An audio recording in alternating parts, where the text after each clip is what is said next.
Hello and good evening, I'm Melisa Idris and you're watching The Future is Female. This is the show where we find the extraordinary in every woman. Now, tonight we're going to be talking about corporate social responsibility. It's the concept of which businesses need to be concerned with more than profit, also known as corporate conscience or corporate citizenship. The question about how big business can, with all its financial heft, how can they be more aware of the impact they have on the rest of society, including their own stakeholders and the environment. So joining us tonight on the show, we have the head of the philanthropic arm of Sime Darby, Dr Yatela Zainal Abidin. She's the CEO of Yayasan Sime Darby or Sime Darby Foundation. Good evening, Dr Yatela. It's good to have you on the show. Thank you so much for joining us. Thank you for having me. So before we get into the work that Sime Darby Foundation does, before we get into the specific initiatives, I kind of want to get a sense of where you are coming from with your work in CSR. What is it that you hope to achieve with your work in CSR and particularly through Yayasan Sime Darby? Okay, Yayasan Sime Darby is the philanthropic arm of the three Sime Darby companies, Sime Darby Berhad, Sime Darby Plantation Berhad, and Sime Darby Property Berhad.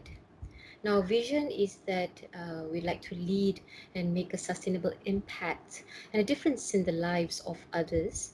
And our mission is that we are dedicated to enhancing lives and delivering sustainable values through our 5 pillars. And they are education, community and health, environment, arts and culture, as well as sports. And for Yayasan Sime Darby, we like to tackle the most critical of issues, which includes creating the opportunities for marginalized as well as addressing gender inequality issues. And we do that for example, under our sports pillar by developing sporting talents in girls and women, because funding for girls and women are actually very few and far in between.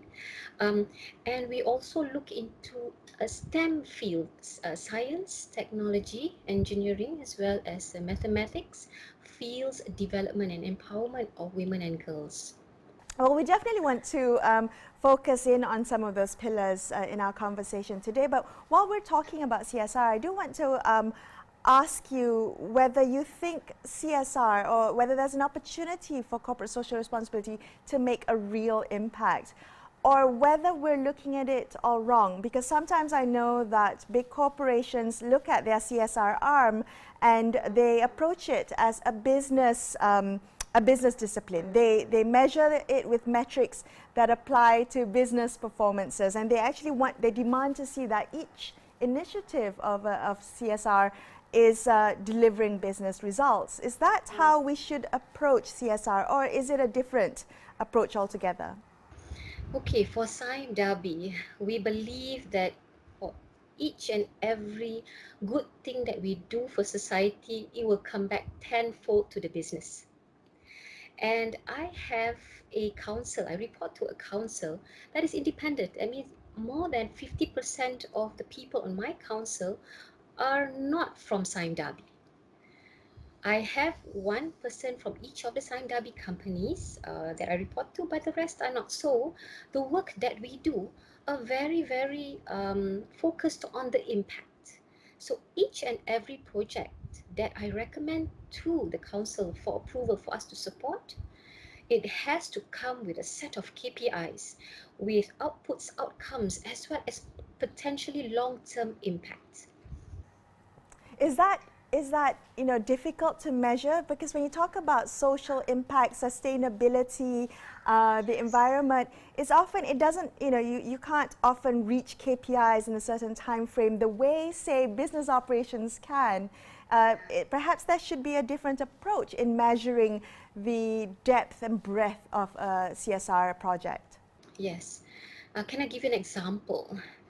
Our support for the management and ecology of Malaysian elephants under our environment pillar towards conservation of elephants in Peninsular Malaysia. Now, this what we had was at the very beginning a man leading this organization, Professor Ahimsa Campos Arkai, who we were working with as a principal investigator for 2 phases, in total 8 years for this project. Now, under this project, we also have scholarships given out. And the first PhD scholar that Yayasan Sime Darby supported is a lady. Her name is Dr. Wong Ipin. And upon her completing her PhD, we were already molding her to take over from Professor Ahimsa. Oh, Now, of wow. course, this project has all the other deliverables of, the work, the research, the implementation of the research results on the ground, the awareness building, etc., etc. But we also had this. So we have many, many different types of KPIs within one project. And for our third phase now, Dr. Wong Ipin has taken over from Professor Ahimsa as the lead principal investigator, and she is leading the project. And Professor Ahimsa has gone on to other things. So for us, this is the kind of impact that we want to see, especially for women in science, where they not only become researchers, but also take on a leadership role. And she has all the potential to actually make that impact in our national elephant conservation plan for the country. So there's this multiplier effect, right? It almost becomes like the impact has long-term, you can see the long-term results as well, not just the kind of short-term. That's quite interesting. Yes. I'm wondering, Dr. Yatela, why Yayasan Sime Darby is championing particularly women in the sciences. I mean, I know you mentioned that this is also under your one of your pillars, the education pillar, but I see this across all the pillars, so including the environment and sustainability, that there's an element of championing for gender equality, particularly women in science. Why is this in particular important to Yayasan Sime Darby? Well, we see the imbalance, we see the inequality. According to the UNESCO Institute for Statistics, now less than 30% of researchers in the world are women. In Malaysia, we are doing much better actually. We are at 48%. Okay. But Almost half. so, but if we go into the details to see women researchers, whether they are at senior positions, whether they are in leadership positions, to make that impact so that their voices can be heard, so that the policies adjust and will be covering the whole society, the number will be very, very small, maybe even in one digit percentage, you see. And from the various research that UNESCO reported, the women researchers, women in science, their income is lesser than men. And they don't go as far as men in science. They don't have that kind of impact in science that men do. And so, this is the reason why Yayasan Sime Darby wants to focus into trying to create gender equality within women in science. And the government of Malaysia is doing advocacy to create the interest in girls and women and empowering women in STEM, right? Towards that developed nation status. So we also are trying to complement government efforts towards achieving SDG 5, towards gender equality. All right, so Dr. Yatela, we're going to take a quick break, but we'll come back and continue this conversation, focus a little bit more about how we can encourage more participation from girls and women in the fields, in the sciences. So stay tuned to The Future's Female. We'll be back with more.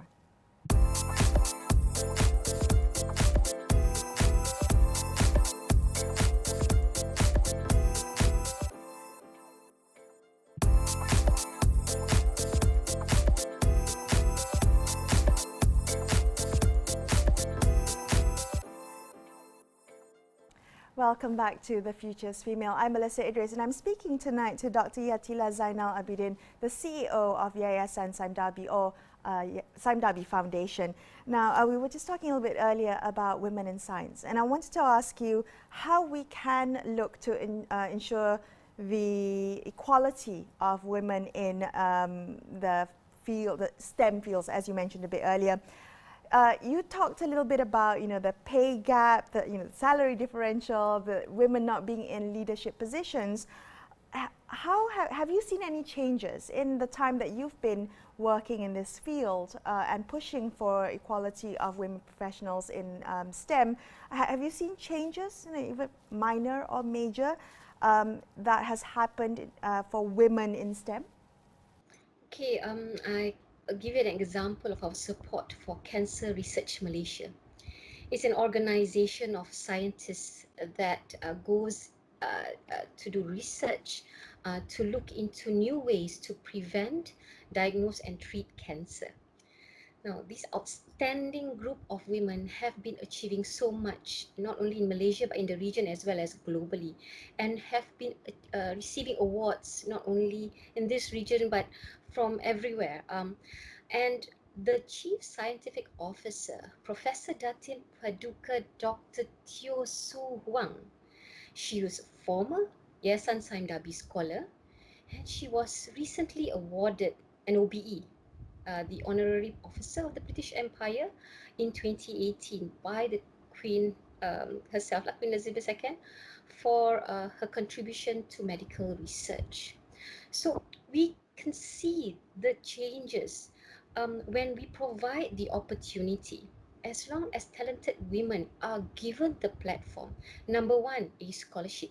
Number two, an organization where she can exercise her talent and show what she can achieve. Now, Professor Teo Shi won the Top Research Scientist of Malaysia Award in 2014.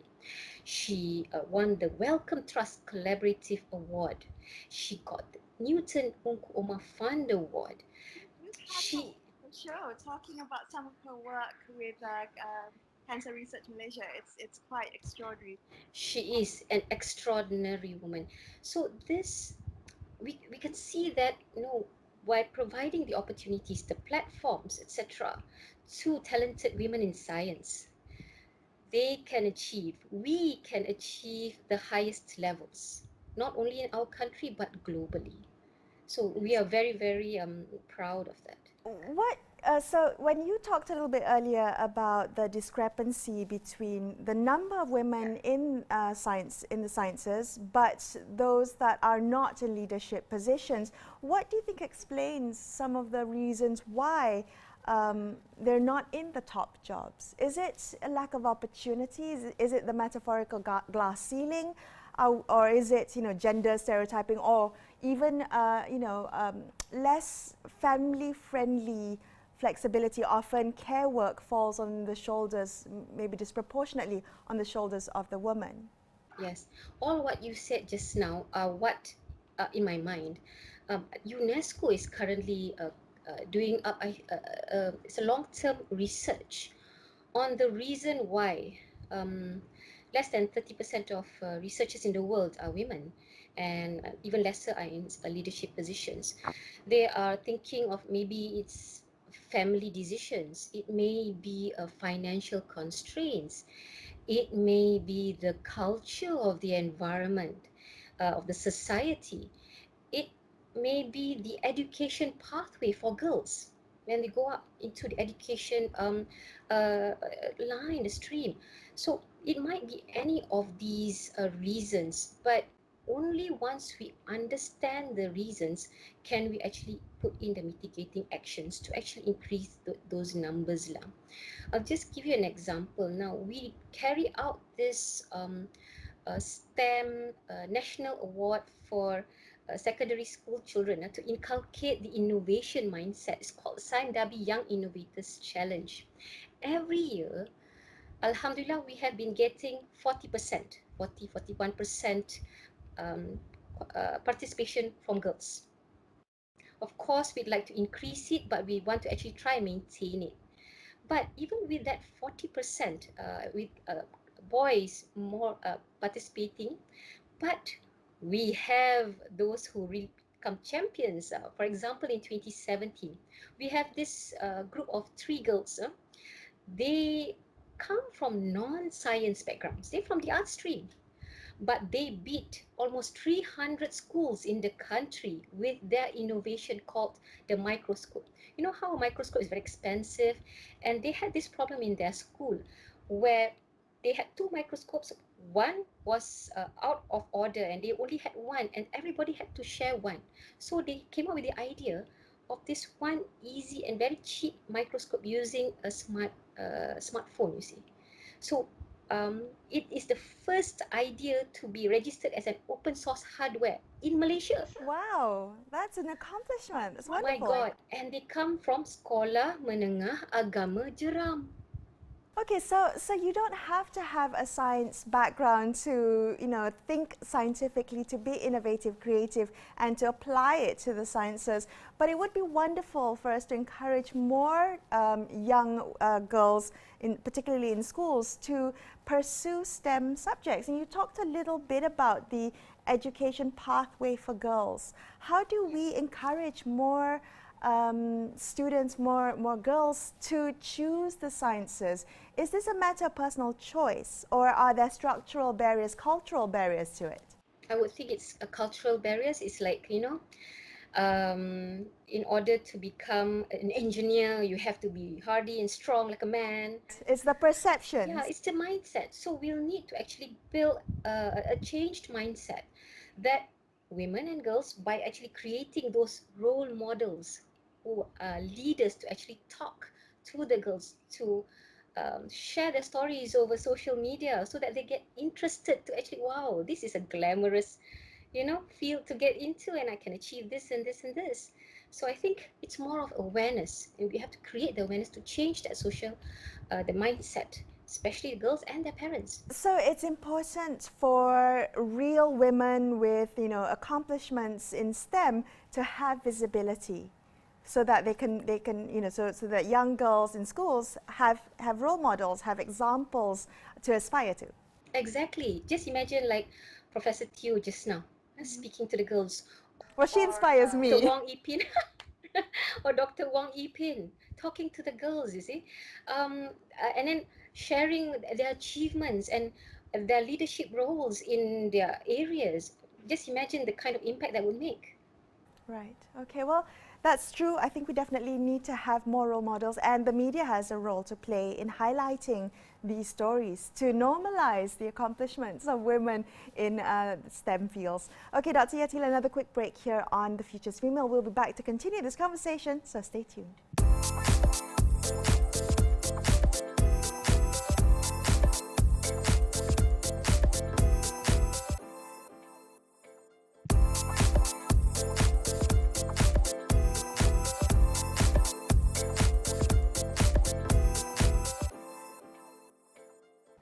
Thank you so much for staying with The Future is Female. I'm Melisa Idris, and I'm chatting tonight to Dr. Yatela Zainal Abidin. She's the CEO of Yayasan Sime Darby, or Sime Darby Foundation. Now, I also understand, Dr. Yatela, that that Yayasan Sime Darby has been doing some COVID-19 relief work, particularly in Sabah. And I was wondering whether, I wanted to talk to you a little bit about how the pandemic has impacted Yayasan Sime Darby's work. Have you had to shift your focus, your priorities from your kind of regularly scheduled projects to deal with the impact of the pandemic? Oh yes, very much so, Melissa. We had to actually put a lot of things on hold to focus on actually implementing the work on the ground, mainly by providing food aid, hygiene items, and PPEs, as well as equipment to hospitals, as well as clinics all around the country. Now, for the third wave, we actually put in 7.8 million just for the third wave. And in Sabah alone, we committed almost 1.4 million on all the work that we did in Sabah. We connected with the hospitals directly worked with the doctors directly to understand what they needed. And we found that what they needed was they created new spaces outside of the hospitals because they didn't have enough spaces within the hospitals to cater to the increased numbers. So when they had these spaces outside, they needed equipment. They needed equipment, they needed the PPEs, they needed everything to get ready for the increased numbers. And also we supported Sandakan at that point of time with loads of PPEs so that they could go around to do more testing of the society, the targeted societies.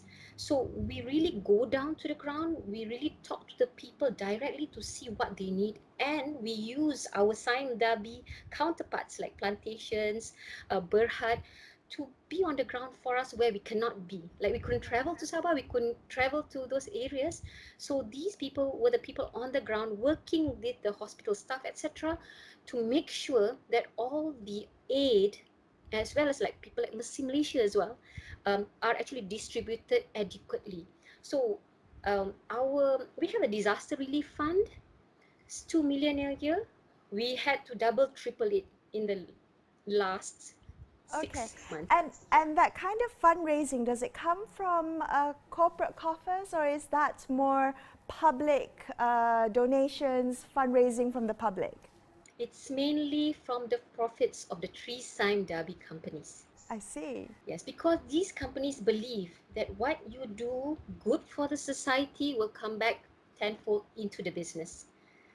You know, it's interesting because early in the pandemic, there was a lot of criticism towards big business. Where are big business in the, you know, in providing a helping hand to government, to COVID relief funds? And I think one way to do that is through philanthropic arms like Yayasan Sime Darby. I'm just wondering, so what's next now for Yayasan Sime Darby? I know that, you know, you've got your 5 pillars, but you're also kind of dealing with the pandemic and the fact that the most pressing need seems to be dealing with the fallout from the pandemic. How do you balance those pillars versus the pandemic? Yes. We have to look into areas where the need is most critical. And we have long-term projects that we need to run. So we have volunteers, assistance from people on the ground, from Sime Darby. We have that advantage, you see, to help us on the ground for those projects that are already running. And we have the help of the people on the ground to also focus on more work on COVID. So it's not business as usual. It's double, triple the work that we are used to because of COVID. So what is the biggest challenge for you running you know, CSR programs under Yayasan Sime Darby? What would you consider the most significant challenge? The challenge is to ensure the governance, that the processes are there to ensure that every single ringgit spent goes towards achieving the objectives. That is the challenge, the biggest challenge for us. But with a lot of support from everyone, understanding where we are coming from, why we need this evidence, why we need that documentation, why we need pictures, etc., etc., we can do that easily, inshallah. Inshallah. So, I mean, governance is all about transparency, ensuring that you have the proper checks and balances in place. Dr. Yatela, thank you so much for speaking with us on the show tonight. We really appreciate your time. It's been a pleasure speaking to you. Thank you for having me. Thank you. That's all we have for you on this episode of The Future is Female. I will be back with you same time next week. I'll catch you then. Thank you so much for watching and good night.